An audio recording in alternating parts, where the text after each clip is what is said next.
What do you miss about the White House?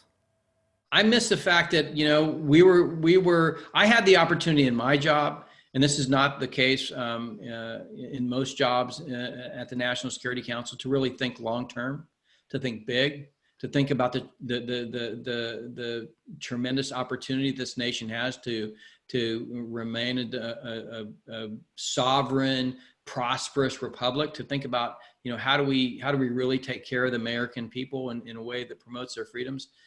I really like that. And I like the ability to be able to have some of these conversations at the highest level of government where, there wasn't ideological baggage that came along with it. We could have very frank, open discussions about, what's the best way to think about these things. And the truth of the matter is, if you bring facts, if you bring logic, then, you can win the day in some of these discussions. And at that level, you're basically influencing policy decisions. So I like that.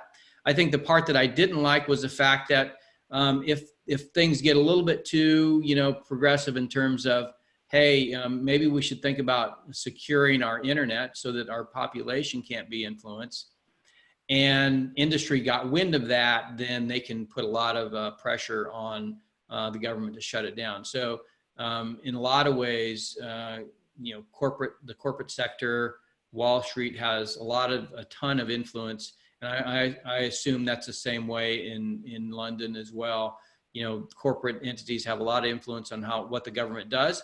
And I can say almost, to the exclusion of what's good for the American people, right? And I've really come to the conclusion that if it's good for a large corporation, it's probably not good for our republic or a democracy in most cases, because their interests really seek to undermine their competitors, and that really destroys innovation in a free economy. Is there too much corporate money in DC, whether it comes to reelection campaigns or just lobbyists or? No doubt there is, and I don't have an answer for that. I do know that government is really responsible for kind of creating the conditions for innovation to thrive.